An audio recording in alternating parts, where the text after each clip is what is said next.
K.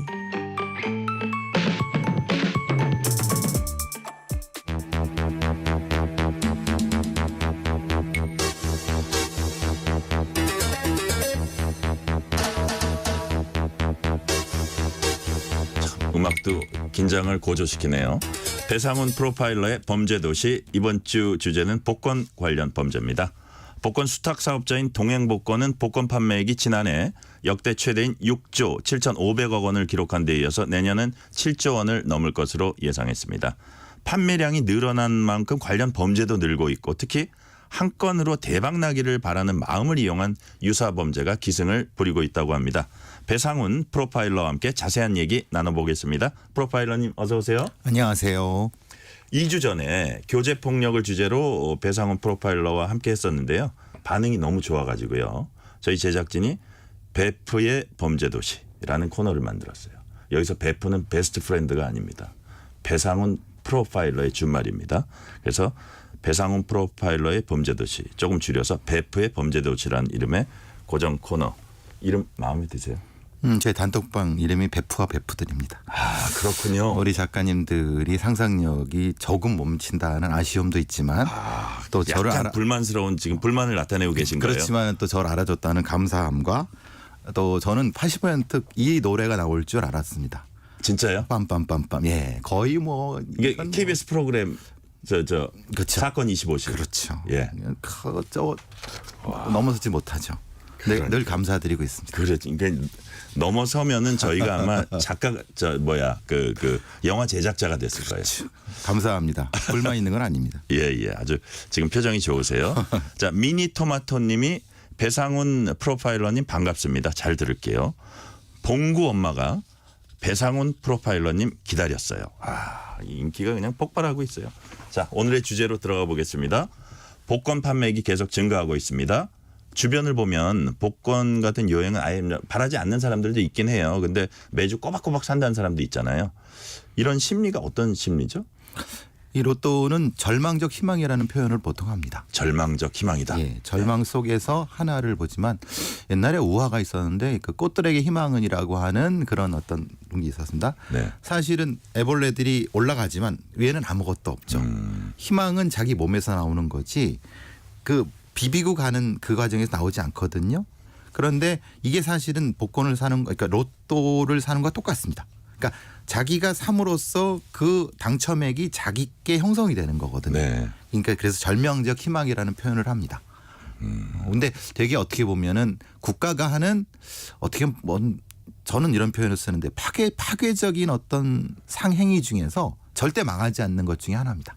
그렇군요. 이 로또 산업은. 네네. 자, 그 정도로 이제 분석은 보고요. 사회 전반적으로 복권 판매액 증가한다는 거, 특히 1등 당첨 확률이 814만 분의 1밖에 안 되는 로또 복권 판매액이 다른 복권보다 높다. 확률은 얼마 안 되지만 되면은 뭐 이제 이른바 대박이다. 이런 심리 때문인가요? 내가 사는 거니까요. 그렇죠. 그러니까 보통 다른 복권은 이미 찍혀 있는 거를 사는 건데 예. 로또는 내가 사면 살수록 액수가 늘어나는 겁니다. 그렇죠. 그러니까 보통 스노우볼이 되는 형태죠. 아, 예. 우리가 슈퍼볼, 머니볼 같은 거 보면은 눈덩이처럼 불어나는 그렇죠. 거예요? 미국이나 남미 같은 경우는 조 단위의 당첨이 나옵니다. 그러니까요. 아니, 미국의 남부 지역 같은 경우 요번에 나온 것은 거의 그 조 단위에 가까운 정도에 나왔는데 1조 넘은 것도 있었던 것 같아요. 있었습니다. 예. 그러니까 이것 때문에 실제로는 더 높은 절망적 희망 때문에 폭발적으로 한 번 터지면은 그 행렬이 거의 삥삥 도는 경우도 많습니다. 네. 저희가 왜 범죄 얘기를 아직 안 하냐, 청취자 여러분들 좀 궁금하신데 점차 조여가고 있는 겁니다. 오늘 질문은 로또 구입에 관심 있는 분들이라면 로또 명당이라는 말 이제 한 번쯤 들어보셨을 거예요. 한번 명당이라 소문이 나면 줄을 서서 사가고 퀵 서비스에 택배까지 이용하는 분들도 있다고 합니다. 과연 로또 명당이 존재하는지, 정말 명당이라고 할 수 있는지 관련 조사 결과도 있다고요. 예. 그런데 명당이라고 하는 데가 최소한 10몇 군데가 있습니다. 네네. 거기서 사면은 된다라고 하는 막연한 믿음인데 그걸 일종의 상술로 이용하기도 하고요. 네네. 근데 아까 제가 다시 말씀드렸습니다. 사면 살수록 거기서 나오는 확률은 더 높아지는 건 맞습니다. 그런데 워낙 사람이 많으니까요. 그렇죠. 액수 대비 확률은 사실은 떨어지는 겁니다. 네. 그렇죠? 거기서 많이 사니까 많이 산 만큼 확률이 떨어지는 거죠. 그런데 눈으로 보기에는 거기서 나니까 내가 사도 될 거라는 생각을 하는 겁니다. 뭐 예를 들어서 A란 판매점이 있는데 20년 동안 한 번도 3등도 안 나왔어요. 그런 데가 있고 1등이 5번 나왔던 데가 있으면 그건 명당이 되는 거잖아요. 명당이 되는 건데 횟수로 나누고 수로 나눠보면 사실 확률은 그 다른 데보다 훨씬 떨어집니다. 아, 그래요? 착시 효과가 나타나는 겁니다. 명당이라는 게 사실은 알고 보면 명당이 아니라는 거네요. 근데 당첨은 됐으니까 명당이죠. 명당은 명당인데 근데 확률상으로는. 그렇죠. 횟수 때문에 아니죠. 그러니까 보통 정부 관계자가 얘기한 거는 지난해 로또 판매점 판매액이 네. 연간 평균이 6억 원인데 네. 연간이요? 예, 예. 근데 로또 명당으로 소문난 건 일주일에 4억 원입니다. 와. 그러니까 팔리는 데는 팔린다는 겁니다. 그 판매액으로 엄청 부자가 되겠네요. 그 가게는. 그래서 그 명당짜리는 프리미엄이 엄청 높습니다. 그걸 또 사고 파는데 절대 안 팝니다. 그거 거기 있는 사람들은. 어유 안 팔죠. 이걸 왜 팔아요? 그리고 보통 우리가 자동 수동도 많이 논란이 됩니다. 네. 어떤 사람은 수동으로 했다고 당첨됐다고 하지만 보통은 자동이 훨씬 더 그러니까 구매가 67%가 자동이고 수동이 29% 네. 건데 1등 당첨은 자동이 70이고 수동이 24입니다. 그러니까 조금 자동이 높습니다. 사실은 자동으로 달라고 해야지 더 확률이 높은 거죠. 네. 자, 명당으로 알려진 가게 일주일 판매량이 일반 판매처 1년 판매량의 3분의 2 가까이 이제 된다는 말씀하셨잖아요. 많이 파니까 1등도 많이 나온다. 이거 거기서 사야 되나 말아야 되나 좀 고민하게 되는 지점인데 그런데 로또 판매액이 늘다 보니까 관련 범죄도 덩달아 늘고 있다. 과연 로또를 가지고 무슨 범죄를 저지르나요? 그러니까 이런 거죠. 로또 번호를 알려준다는 거죠. 근데 당첨 번호를? 당첨 번호를. 근데 되게 웃기는 것은 거기에 과학적인 요소를 가미합니다. 요즘 많이 나오는 가장 특징적인 그 단어가 있죠. 요즘 많이 언론에 쓰고 있는 AI. 그렇죠. 그렇죠. AI식 분석, 뭐 통계적 분석, 네. 과학적 분석. 그러면 일단 지금까지 당첨 번호를 쭉 그거해서 이번엔 뭐가 나온다 이런 예, 거예요? 그런 거죠. 통계적 확률을 가지고 이렇게 분석해서 이걸 알려준다. 그래서 우리 사이트에 가입하면은 이걸 가지고 해주는데 네. 여기서 안 믿죠. 그러니까 떨어지면 돌려준다. 환불? 네, 환불. 그럼 거기서 넘어가겠는데요? 그렇죠. 왜냐하면 환불해 주니까. 근데 처음엔 환불을 해주죠. 70%요, 100%요? 그러니까 거기서 문제가 됩니다. 예. 처음에는 100% 해줬다가 예. 나중에는 70%. 그 다음에 50% 해다가 더 많이 해주면 나중에 일정 기간 한 1년 정도 한 다음에 튀는 거죠. 아, 그 그러니까 돈을 갖고요. 확신을 다음 회차로 돌리는. 그러니까 회차의 마술이 있는 거죠. 회차에. 그리고 예, 예. 과학적 용어의 마술이 있는 거죠. 후광 효과가 나타나는 겁니다. 후광 효과와 회차의 마술 때문에 속아 나갑니다. 그리고 처음에 액수는 얼마 안 됩니다. 기껏해야 뭐 10,000원, 10만 원 2만 원, 정도인데 예, 예. 이게 한번 중독이 되면 20만 원, 30만 원 되면 그다음에 감당을 못 합니다. 돈 꺼가지고 막 넣는 거예요? 그렇죠. 왜 그러느냐? 내가 넣은 돈에 대한 미련이 있기 때문에 심리가 0부터 시작하는 게 아니라 내가 넣은 돈부터 시작을 합니다. 심리는. 예, 예. 요만큼입니다. 사실은 이만큼이어야 되는데. 그래서 속는 겁니다. 아, 그렇군요. 자, 지금 말씀하신 대로 로또 1등 번호를 알려준다는 것 자체가 사실 과학적으로 입증이 안 됐을 텐데. 그렇죠. 입증된 것처럼 해서 이제 사람들을 속여서 그것도 또 처음엔 환불이라는 어떤 고리로 끌어들여서 그다음에 환불을 덜 해주면서 나중에 어느 정도 자기네 금액이 쌓였을 때 잠적한다. 네, 도망가는 거죠. 야. 전통적인 사기 수법이 다 섞여 있는 겁니다. 네네. 자, 그렇다면 그 가짜 로또 광고로 수백억 원, 수억 원도 아니고 수십억 원도 아니에요. 가짜 로또 광고로 수백억 원의 부당 이득을 취한 일당에게 검찰이 범죄 집단 조직 활동 혐의 추가한 사례까지 있었다면서요. 예. 일단 수백억 원을 어떻게 할 수 있었죠? 그게 잘 이해는 안 되는데요. 그러니까 이제 말하자면 어느 판매점에 로또 1등 당첨됐다라고 네. 하는데 그건 가짜인 거죠. 그러니까 가짜예요. 일종의 이제 그 조악한 형태로 화면을 만들어 갖고 번호를 확인해 볼 텐데. 확인해 그 번호처럼. 보는데 예, 예. 근데 그 확인해 본 게 어디서 당첨됐는지 모르죠. 아, 그렇군요. 그래서 그러니까 여기 명당이고 아니면 어디고라고 하는 것을 한 다음에 그쪽으로 허위 1등 로또 사진을 당첨번호 제공한 사이트에 게재하면은 네. 여기가 되는 거야라고 하면 거기에 가입하고 그러니까 표시광고 위반법 위반이죠. 예, 예. 그러면 수사가 시작되는 순간 사이트를 폐쇄하고 도망가는 겁니다. 그러니까 말하자면 일종의 사이버 공간에서의 사이버 사기가 되는 거죠. 근데 이게 수백억 원까지 모으려면 거의 기업형이었나 봐요. 그러니까 지역마다 지점이 있는 거예요. 아, 전국적인 조직이네요. 그렇죠. 그러니까 이런 경우는 하나의 사이트지만 사실은 이것을 영업하는 사람들은 퍼져 있다가 네. 뭔가 수사가 시작됐다 튀어라면 싹 도망가는 거죠. 와, 그렇군요.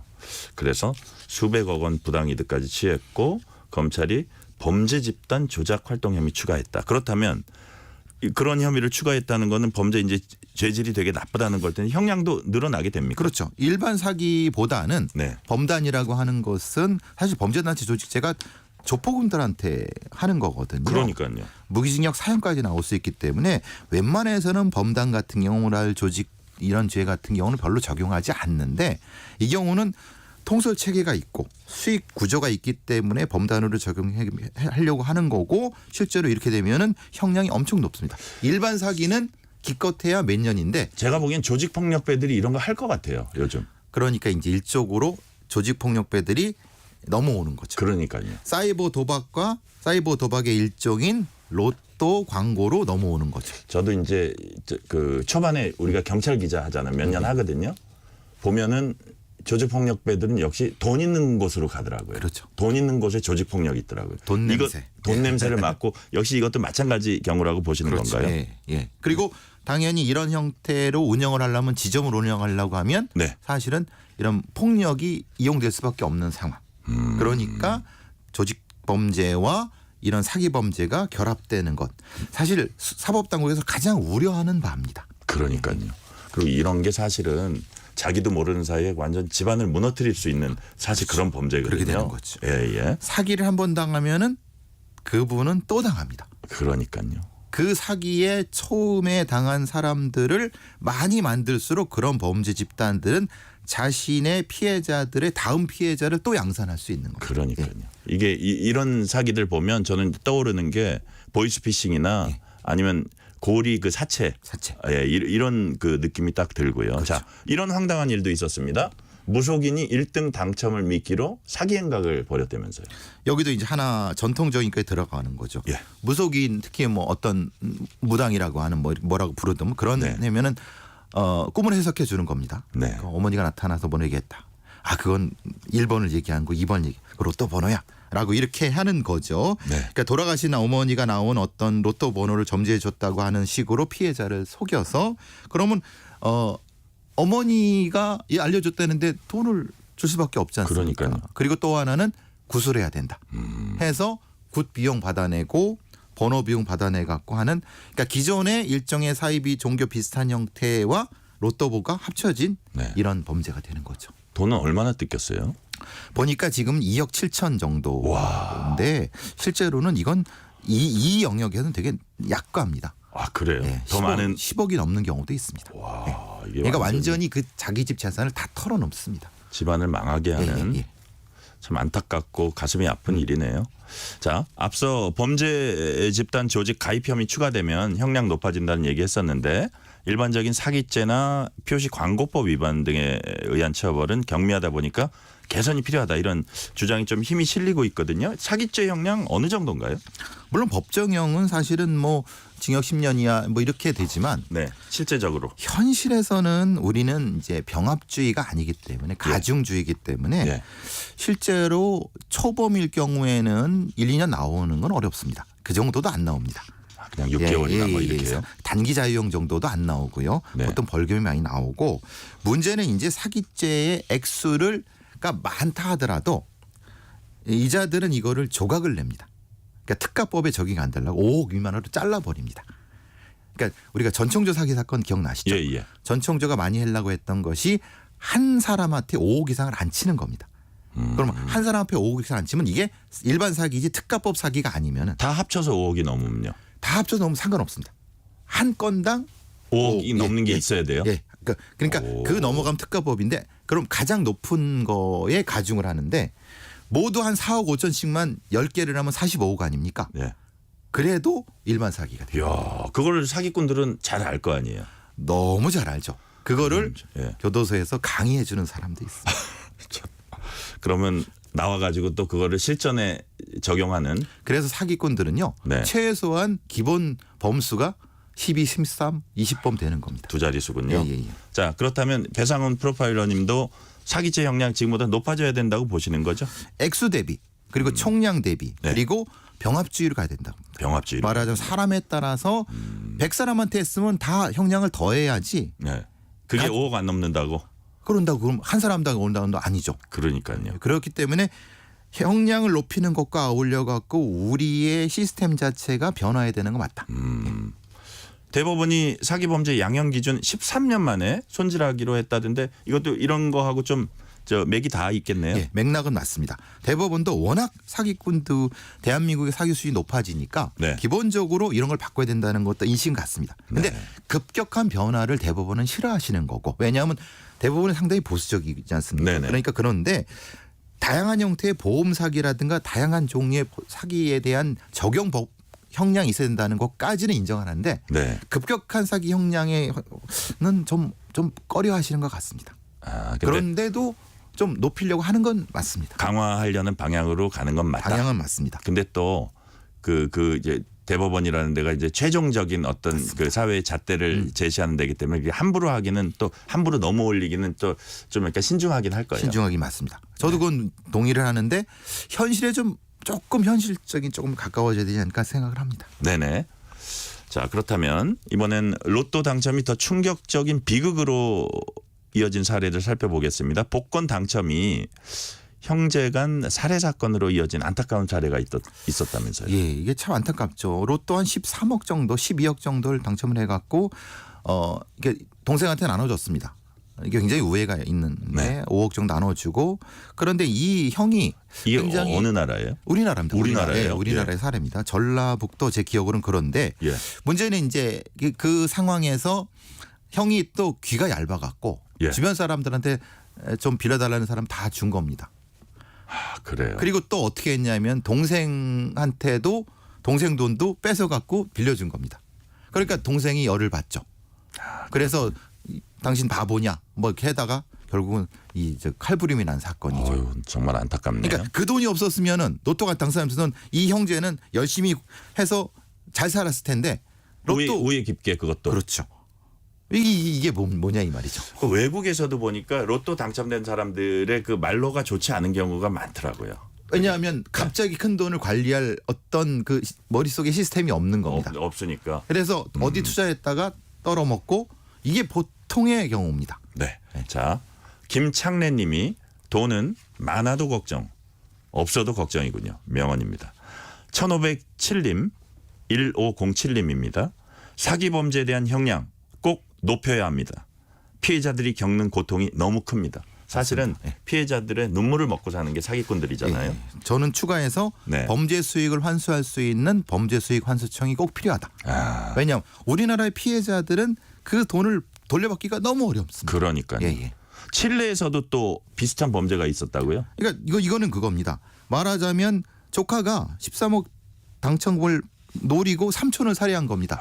그러니까 삼촌이 로또를 당첨했다고 자랑을 하고 다녔는데 나중에 노상강도를 당했는데 그중 범인 한 명이 조카였던 겁니다. 정말 자랑을 하면 안 되겠네요. 그 조카가 권총 들고 삼촌을 죽인 거죠. 네. 자, 시간이 이제 뭐 한 2분여 남았는데요. 단순히 1등 되면 좋겠다라는 마음에서 이제 복권을 구입을 하게 되는데 오늘 얘기를 들어보니까 뭔가 우리가 조심을 할 부분이 분명히 있을 것 같아요.